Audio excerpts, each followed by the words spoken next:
Investing is a game where less you play, more you gain.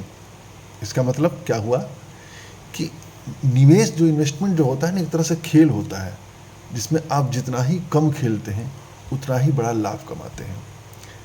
नमस्कार, मेरा नाम विजय है और आप लोगों का अपने चैनल में मैं स्वागत कर रहा हूं। मैं इन्वेस्टमेंट, इसके साथ साथ हेल्थ और मोटिवेशन और अन्य जानकारियों पर मैं वीडियो लेकर के आता रहता हूं। तो आप लोगों का स्वागत है। तो मैंने ये कहा कि स्टॉक मार्केट में यदि पैसा बनाना है तो आपको कम से कम ट्रेड करने पड़ेंगे। एक बहुत पुरानी कहावत है कि रोज़ आओगे रोज़ आओगे, कम आओगे कमाओगे। इसको ज़रा ध्यान से सुनिएगा कि यदि स्टॉक मार्केट में रोज़ आएंगे तो रोज़ आएंगे, यानी रोज़ यदि ट्रेड करेंगे तो आप रोज़ आएंगे, कम आएंगे तो कमाएंगे। रोज़ आने से मतलब होता है जो डेली ट्रेडिंग करता है, जो बार बार ट्रेडिंग करता है, जो फ्यूचर एंड ऑप्शन में ट्रेडिंग करता है, वो रोज़ आता है। क्योंकि जितना ही कम समय होता है, जितना ही कम ड्यूरेशन होता है, मार्केट का प्रेडिक्शन उतना ही कठिन होता है। लॉन्गर टर्म में जो लॉन्ग टर्म होता है तो वहाँ पर मार्केट का अनुमान लगाना आसान होता है। एक सीधी सी बात है कि जीवन हो या मार्केट, लॉन्ग टर्म में हमेशा ऊपर ही जाना है। यदि हम अच्छा बिजनेस, अच्छे मैनेजमेंट वाला होल्ड करते हैं तो लॉन्ग टर्म में जो होता है वो बढ़ना ही बढ़ना है। क्योंकि समय जो होता है अच्छे बिजनेस का मित्र होता है और ख़राब बिजनेस का शत्रु होता है। यानी ख़राब बिजनेस होता है तो समय के साथ डिस्ट्रॉय हो जाता है, यदि अच्छा बिजनेस होता है तो समय के साथ डे बाय डे ग्रो करता है। तो अच्छे बिजनेस को पकड़ें और लॉन्ग टर्म के लिए होल्ड करें, उसको समय दें, उसको कंपाउंडिंग का टाइम दें, तो ज़बरदस्त वेल्थ क्रिएट करता है। सामान्यतः यदि हम बात करें, एक सिंपल सा आइडिया हम लेते हैं तो यहाँ पर आसानी से आपको 20 to 25% का CAGR मिल जाता है। यानी यदि आप थोड़ा सा सचेत होकर यदि स्टॉक मार्केट में पैसा लगाते हैं तो हर तीसरे साल अपने धन को आप डबल कर सकते हैं।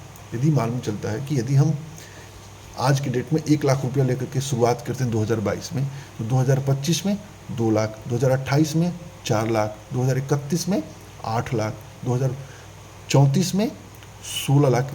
इस तरीके से मल्टीपल तरीके से स्टॉक मार्केट में पैसा बनता है, लेकिन उसके लिए होल्ड करना पड़ता है। हमारे आप जैसे जो छोटे इन्वेस्टर्स होते हैं उनके साथ क्या होता है कि जब भी वो स्टॉक मार्केट में देखते हैं कि फला कंपनी ने, जैसे टाइटन है, कि 15-20 सालों में इसने पैसे को 100 गुना 200 गुना किया, हैवेल्स ने इतना गुना किया, तो वो क्या करते हैं कि उसको कम समय में ही वो चाहते हैं कि उस रिटर्न को प्राप्त कर लें, जिसकी वजह से वो नुकसान उठाते हैं। रातों रात अमीर बनने का जो सपना लेकर के आता है स्टॉक मार्केट में, जल्दी जल्दी ट्रेड करता है, रोज़ सोचता है कि रोज़ ट्रेड करें तो रोज़ हमको प्रॉफिट होगा। ऐसा होता नहीं है। हम जितना ही अधिक ट्रेड करते हैं उतना ही अधिक फ़ायदा हम अपने ब्रोकर को देते हैं। ब्रोकर को ब्रोकरेज जनरेट होती है उतना ही अधिक। और एक मैं इसका एक सामान्य से मैं एग्जांपल देता हूँ कि बकरी को आप कभी खाते हुए देखिए। बकरी कितनी तेज़ी से खाती है, बहुत तेज़ मुँह चलाती है, मुझे लगता है कि बहुत ज़्यादा खा रही है। खाती नहीं है, बहुत कम खाती है। बहुत ज़्यादा ट्रेडिंग करने पर जो आदमी ट्रेडिंग करता है लगता है आपको कि बहुत ज़्यादा पैसा कमाता है, वास्तव में पैसा कमाता नहीं है, वो पैसा ब्रोकर को कमा के देता है। तो इसलिए जितना ही कम ट्रेड करेंगे उतना ही अधिक फ़ायदा होगा। अच्छे स्टॉक को पकड़िए, अच्छे बिजनेस को पकड़िए और उसको लॉन्ग टर्म के लिए होल्ड करिए, फिर देखिए आपका ज़बरदस्त वेल्थ क्रिएट होगा। अच्छे बिजनेस को पकड़िए, खरीदने से पहले, कोई भी बिज़नेस खरीदने से पहले उसको प्रॉपर वे में रिसर्च करिए और किसी भी बिज़नेस को प्रयास ये करिए कि एक बार में न खरीदें, उसको टुकड़ों टुकड़ों में खरीदें और फिर देखिए कैसे फ़ायदा होता है। तो आज के लिए इतना ही। उम्मीद है आपको वीडियो अच्छा लगा होगा। जय हिंद, जय भारत।